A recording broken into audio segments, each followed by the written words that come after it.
Welcome to our next episode in NextGenDDS, our podcast. I'm Scott Menaker, and I'm joined again with my good friend Mario Santiago as we kind of kick things off and talking about the next topic that we hope are going to help our next generation of young dentists. Yeah, absolutely. And sounds like we're talking about how to choose your first job, Scott. Yeah, so one of the things that is part of this season, as we're calling it, is really choosing advisors. Mm-hmm. We're not going to maybe go, and we may spend a whole episode talking about kind of getting a transition one, but part of this really maybe we'll talk through who are you talking, as you're starting to look for a first job, who are you listening to? Maybe outside of because the first ones are going to come from maybe, people in your community. It might be your old dentist that you used to see. Yeah. It could be a parent who's in the dental profession, could be a friend. So we want to kind of spend a little bit of time kind of talking through some of those things, because everybody's got to go start looking for that first job, and it's not always about money. Yeah, and I think that's where a lot of people rely on a good mentor. I've spoken to a couple dental schools where there's a dentist who's really heavily involved in that program, or maybe a residency program. And a lot of those students or residents are really relying on that doctor for advice on what to do, where to go. But a lot of the times that advice can be different from different people. Some people might say, go corporate for a bit, or some people might say, go try to buy a practice. And I think what we're going to talk about is everybody has a solution for them. Growing up, my mom was always an associate. She didn't have anything, or she didn't want anything to do with ownership. She wanted to work part-time when we were growing up, and it was a great career choice for her. So I think in our young years, she worked till about 2, was able to take care of us, after school and things like that, and that worked for her. But I will say that my dad was a practice owner, so they were able to get some of the perks of ownership because at least one of them owned a practice. So that worked for them, but everybody has a different model, and I think what we want to talk about too is weighing the financial upside of some of the options, Sure. and also the emotional upsides or downsides with the other options. And it depends, again, as I know Wes and I in some of the episodes talked about what what it is you're looking for. Yeah. And we're going to spend some time, because it really becomes a function of, you get out of school. Hey, I heard about this practice and they're looking for a dentist, and you go in and it's, what are they offering you? Mm-hmm. Are you going to get a mentor out of this? Yeah. Or are you just getting somebody who's going to write you a paycheck? Mm-hmm. And asking the right questions, but then having somebody, as we're calling it, part of your team, somebody to go bounce that off of. Yeah. And it may be, I get to do a lot of that. I spend some time up at some dental schools, and I get to talk to a lot of young students that maybe are not even ready to start doing things yet. I'm just a resource. I do a lot of presentations, and mm-hmm. and I always get done, and I always put I said I'm going to give you the most important slide and the most important information, and I said that's my contact information, and here's my phone number, and here's my email, and unless you've engaged our me and our company to help give you professional advice in evaluating a partnership or a practice purchase, it doesn't cost you a dime. Yeah. I mean, I can only imagine how many free calls you make. Yeah. When people are young, yeah. we just want to take the call and guide you in the right direction. So I know we've done that, Scott. It's like I get someone who wants to talk about an opportunity, and I just send them your way, and you chat with them for 30 minutes, and that's that. But we just want to give people objective advice about what they should be looking for and what they should do. And I think, but you gotta, so finding some dentist, either in your community, it could be somebody at your school. Mm-hmm. One of my dear friends, Dr. Mark Hyman, is up at UNC, and he mm-hmm. spends, he's just there a lot, and he is such an powerful and impactful advocate for the students in their careers, and so he's a terrific awesome. Mentor. And this, and again, because of my connections to UNC, they've done some pretty neat things to try and help students in their next steps and how they get out. And somebody, and it's a dentist who's doing it. It's not a, because you need financial and you need business advisors, but you need somebody who's kind of walked that walk to go, here's what you've done. So I was in a lousy associateship. Then I got into what I thought was a good associateship. That was your first job, Scott? Yeah, yeah, and it lasted about 10 months, and it was, I think I didn't know what to ask. It was, this guy was looking to hire me, and he wasn't going to do all these procedures, and I didn't know what to ask, and I didn't ask anybody what I should ask, and I sat around a lot, not doing much of anything, not making any money. And until I finally just said, listen, this is not working. We need to probably move on. And how did you find that opportunity, Scott, when you were I had the name of somebody who was in the dental business. Okay. Guy that was kind of starting just through friend. It was through a friend who helped said who was in the dental business, selling some dental supplies, very small business, but just was trying to get real connected in the community. And he knew of people. And so the first one didn't work, and I went to him and I said, Bob, that one isn't working. And he kind of hooked me up with another guy, and I started asking better questions as it went along, and the next one was good until it led to a partnership, until it didn't lead to a partnership. It was kind of a bad one, and we could spend time on another episode talking about that. But I at some point turned to my brother, who was a CPA, and said, I need some financial advice to say, what I'm not sure what financially I can go do or afford. Yeah. Can I buy a practice? Can I not? And fortunately, I got some really good advice from him. Yeah. So you're sometimes going to turn to those people in the community, and you get calls sometimes from dentists or from a client who says, hey, my son is thinking about this, and they need an independent view. And but I get what you're saying, Scott, in terms of, I could call someone and give them the financial advice, but a lot of times people want to talk to another dentist who went through their same process, went to school, and give them more of their experience. But I think it's funny that you mention all that, because people mention the word networking a lot in the business world. We're always networking and, finding jobs, finding opportunities when we're in school.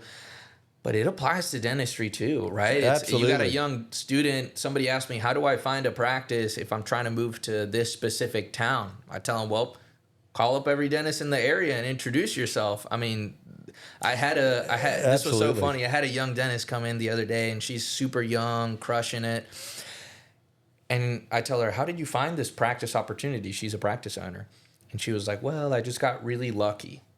And I asked her, well, tell me more about it. She said, well, I called this dentist in the town and met up with them and chatted about what they were doing. And, I was the first person they called when they wanted to sell their practice. I said, that's not luck. You did something to do that. And that's what I usually urge people. You got to talk to people, like you said, one, for learning what you want, but two, to make those connections so you're top of mind for any opportunity. So here's takeaway number one. So one of the things I get, I had actually it was a client of in the business and tax planning group from your group, and his son is in dental school, and he said to John McGill, John's not doing a lot of work on that side, but the founder of our firm, and John referred him over to me and called this nice young man. He's is getting ready to enter his fourth year at dental school. And I said, you need to start looking for a job today.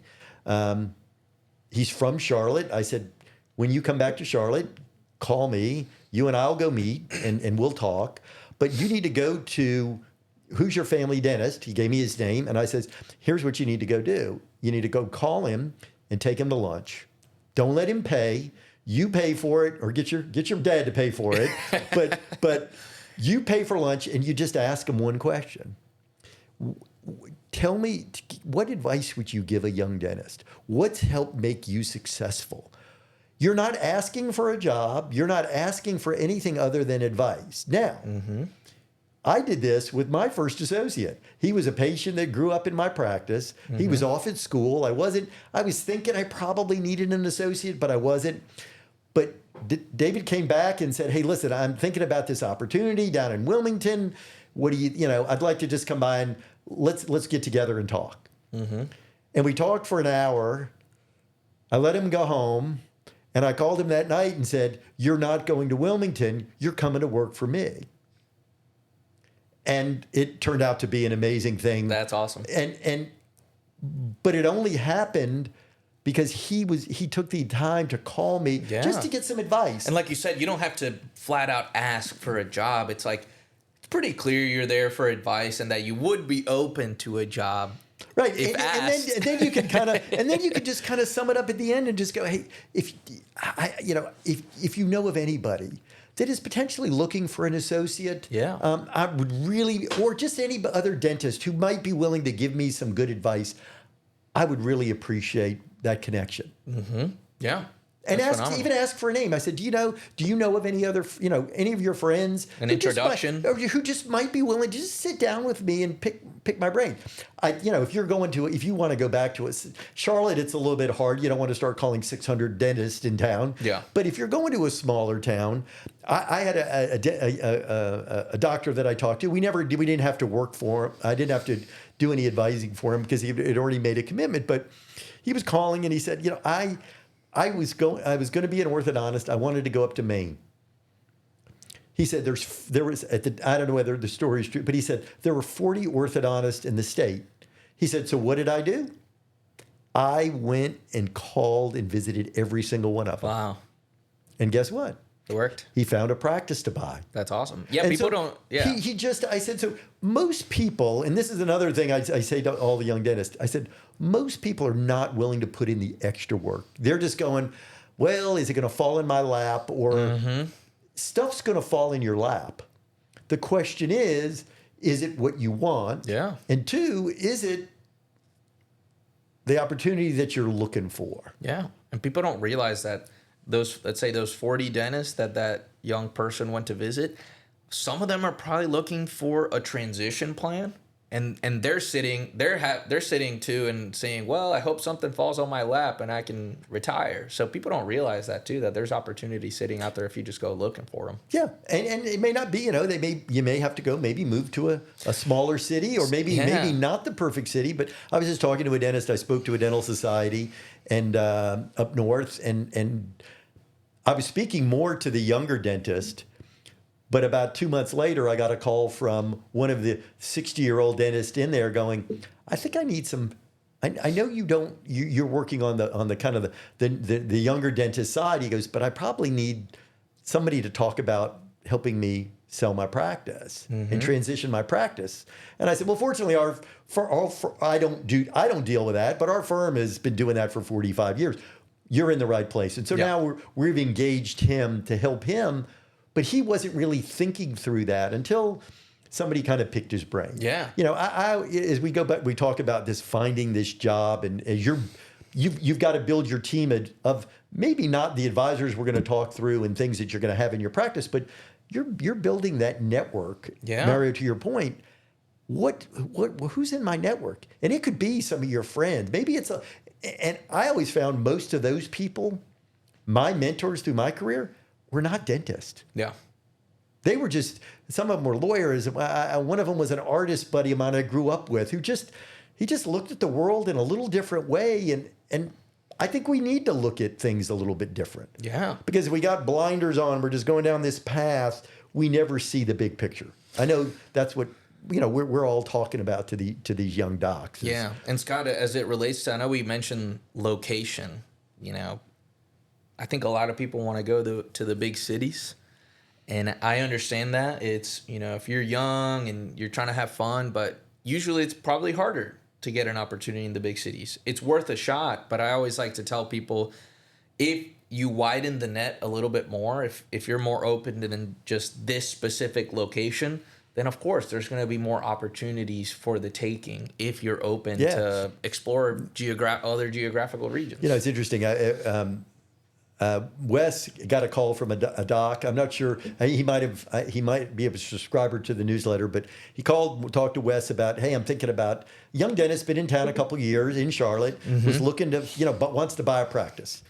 It's very difficult buying a practice in Charlotte. There are very few of them. They don't ever come to market. How do you find out about them? What do you do? And so Wes got him over to me, and I had a nice conversation with him, and he was looking at a practice a little bit north of where he wanted to be.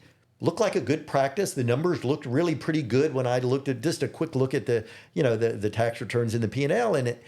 And he said, well, here's what I'm thinking. If I move from where I'm at, it'll be about an hour drive each way, and I'm good with that. And I just said, stop.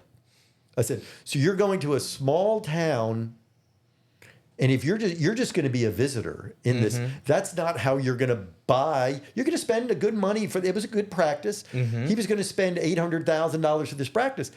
You can't just be a visitor. Yeah. You gotta be in the community. I said, you might not have to live there, but you got to live closer than an hour away. What are you I said, what are you going to do when you get an emergency call?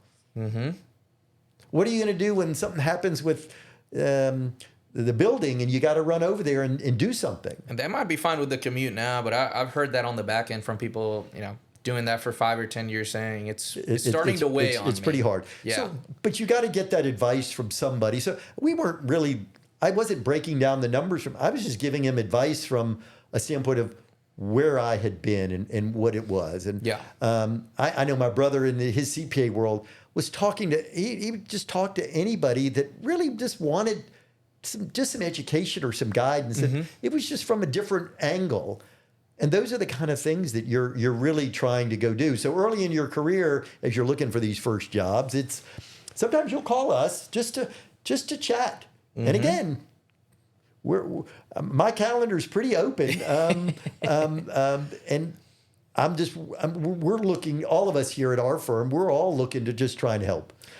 Even if we never engage with you as a client, most of the time we will, because you're going to establish a long-term relationship with us. But before that, you want somebody who's just going to give you the straight story and is not, as we called it, trying to take money out of your pocket. Yeah. Well, as people are looking, Scott, going to the, finding your first job, what kind of options are they looking at? What are some pros and cons of these different options as they start their career? Yeah, and so I like to refer to it as there's two kind of paths in a way. And your mother kind of had your mother and father were both of that. I said, you're either really going to look for a job or you're going to look for a career.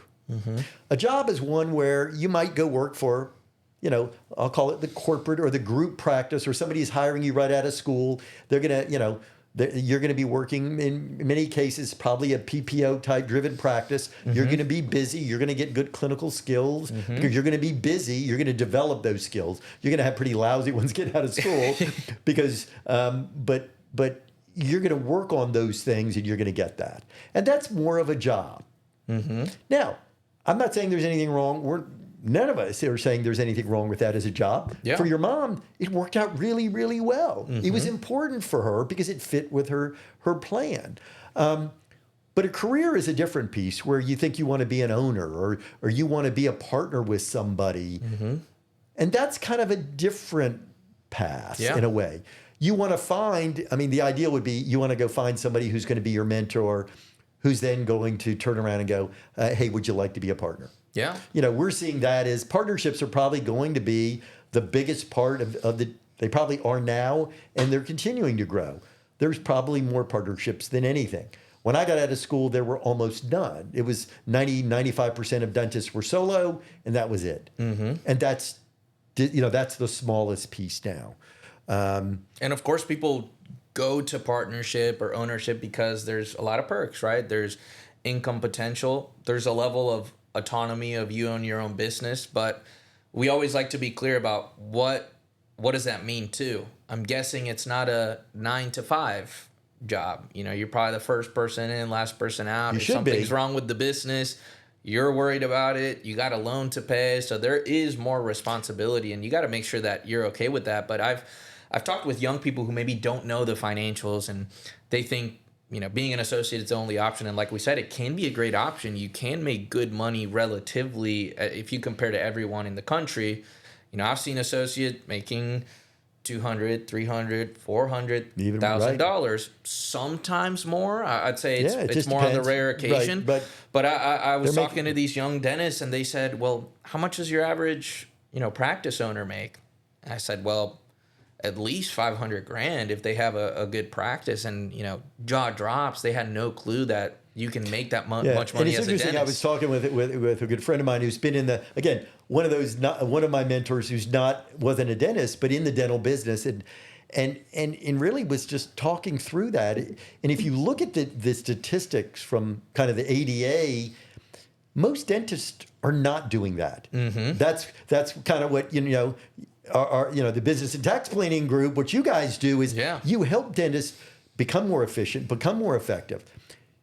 The big thing that you then advocate for them is it's all about patient care. You got to do things the right way. Yeah. It's not a matter of just, be a jerk and run over people and just generate revenue. There's a way to go do that. And you're not going to make money that way. We always tell people, even in our businesses, if you're a dentist, if you focus on, like you said, the patient care, treating the patient right, the money will come as a result of that. But if you just focus on getting the money in there, you're not going to get the result you want.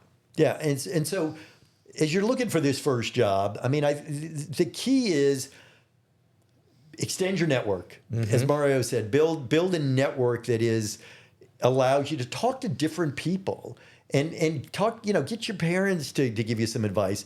Talk to, go find that, is there that mentor at the dental school? Go back to your hometown and just start having conversations. Yeah. And always ask for advice. Don't ask for a job to start with. You might go back again, but the first time is, what advice would you give a young dentist? What made you successful? What would you change or do differently? Yeah. And those things just start getting you, and I would say, have a notebook and write it down. Yeah. And so that you can go look back at those things as you're building your network. I have an old spiral. I've got a bunch of spiral notebooks, and I keep that with every call that I take. I didn't put all that into the computer, but I still have that notebook, and I'll sometimes go back because I made a note in the corner. Yeah, yeah.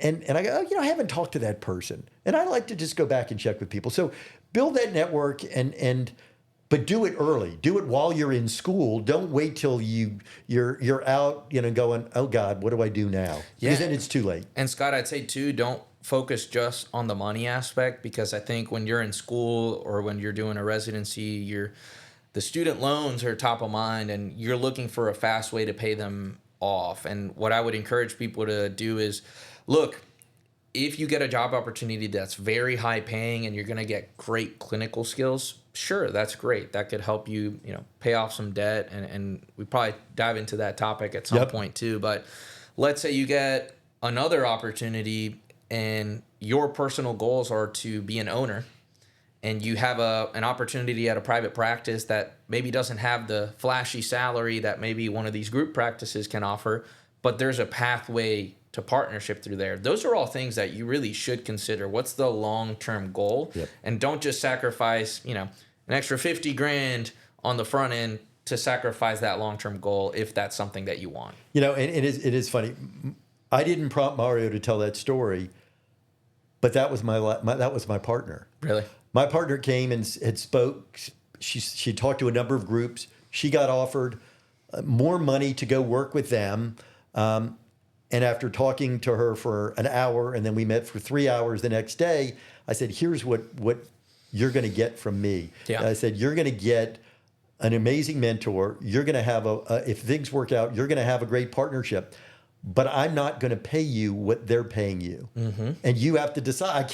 I just couldn't do it. Yeah. I didn't have I still was going to pay her a nice salary, but it wasn't that.